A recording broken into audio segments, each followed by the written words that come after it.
Mga kaibigan, mga kababayan, maligayang pagbabalik po sa ating YouTube channel. Meron po tayong pinaka-latest weather update sa lagay po ng ating panahon ngayong araw po ng Biyernes, June 6, 2025. But before that, please huwag niyo muna kakalimutan na mag-like and subscribe at pahita rin ang notification bell para updated kayo sa lagay ng ating panahon. Sa kasalukuyan ho ay meron tayong low pressure area na minomonitor po, no? Nasa labas pa namin ito ng ating Philippine Area of Responsibility. Pero sa mga susunod na oras, posible na po itong pumasok sa loob ng ating PAR. Ito po yung may estimated ngayong layo na 1,100 kilometers dito po sa may bandang east of northeastern Mindanao. Ito pong low pressure area na ito ay nakita po natin na low chance pa rin naman siyang maging isang ganap na tropical depression or mahinang bagyo within the next 24 to 48 hours. Pero hindi pa rin natin inaalis yung mga posibilidad na ito'y magbago ng kondisyon at maging isang tropical depression kapag mas lumakas pa.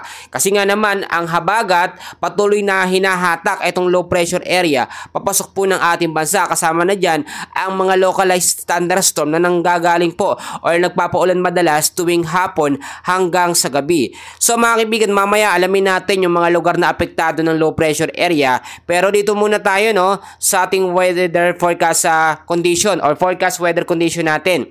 Dito po sa area ng Mimaropa, kasama na ho dyan ng Bicol Region, ang Western Visayas, Negros Island Region, Zamboanga Peninsula, at BARM or BARMM, kasama ang Quezon. Ang weather condition ho sa mga lugar na yan, cloudy skies with scattered rains and thunderstorm dahil po yan sa hanging habagat or southwest monsoon.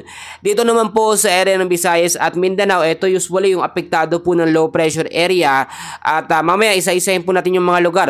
At dito naman po sa area ng Metro Manila, the rest po ng Luzon, asahan pa rin natin dyan, weather condition dyan, partly cloudy to cloudy skies with isolated rain showers and thunderstorm. Madalas po yan sa hapon at sa gabi dahil po sa southwest monsoon. So ito na mga kaibigan, update tayo. Itong low pressure area po na ito or yung trap ng low pressure area extension ng kanyang lakas, ay nakakaapekto po sa ilang bahagi po ng Samar, ng Leyte, Eastern Samar, Southern Leyte, Biliran at ilang bahagi po ng Northern Samar. So asahan natin sa mga lugar na aking binanggit ang katamtamang pag-uulan na paminsan-minsan po may mga bugso ng malalakas sa pag-ulan na madalas nangyayari, tuwing hapon po at sa gabi. Meron pa rin tayo ngayong tinatawag na localized thunderstorm na nakakaapekto sa Negros Oriental, Negros Occidental, Cebu, kasama na ang Bohol, Northern Mindanao, Surigao del Norte, Surigao del Sur, Zamboanga Peninsula at Davao Region. Mga kaibigan ko, eto nga pong low pressure area na ito ay posibleng maging isang unang bagyo ngayong 2025 at tatawagin po itong bagyong Auring. Hindi pa naman to officially nagiging bagyo pero may chance na itong maging isang ganap na bagyo mga kaibigan dahil nga po sa pinagsamang lakas ng habagat at ng thunderstorm.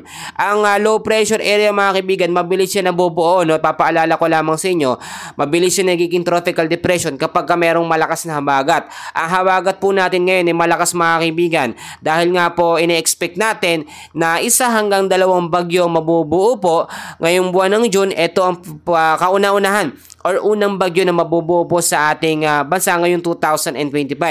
Magkagayon man, ine-expect natin na posibleng maging malakas na bagyo ang kauna-unahang bagyo ngayong 2025. At pinagpe-pray natin mga kaibigan yung senaryo na pwedeng mangyari. So ang senaryo mga kaibigan, once na pumasok, eto nga pong low pressure area at maging isang ganap na bagyong Auring na, may senaryo yan na pwedeng mag-recur. Marami kasi nagsasabi na eto daw pong bagyong Auring ay hindi na daw magre-record o didiretso talaga tatama sa ating Philippine landmass dahil sobrang haba daw ng naging tag-init. Hindi naman tayo magdedepende sa haba ng tag-init mga kaibigan, bagkos doon sa sitwasyon nga po ng forecast weather condition na nabubuo, lalo na yung sama ng panahon tulad ng bagyo, mga low pressure area.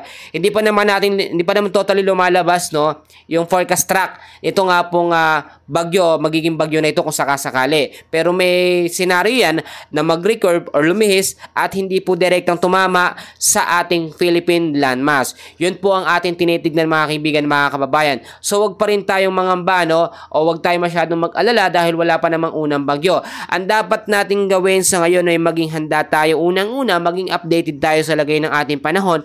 Pangalawa, mag-stock tayo ng mga pagkain. Pangatlo, galing magdala ng payong, jacket, kapote, panlaban sa mga biglaang buhos sa pangulan. Pang-apat, no, ayusin natin mga kabahayan, yung mga light materials, palitan na po natin, no? Para sa malalakas na hangin, may panlaban to tayo, hindi tatangayin. At yung panghuli natin mga kaibigan, no, manalangin tayo at gayon din sama ko na linisin ho natin yung mga basura na nakakalat po sa ating kapaligiran, especially sa Metro Manila na madalas pong nagkakaroon na biglaang pagbabaha dahil sa bugso ng pag-uulan. Paano hindi magbabaha? Ang daming basurang nakasalakpak, no, sa mga kanal at hindi nakakadalo yung mga tubig. Sa ngayon mga kababayan ko, mga kaibigan, yan muna ang update ko sa lagay ng ating panahon. Makikiusap muna ako ng isang like and subscribe. Maraming salamat po.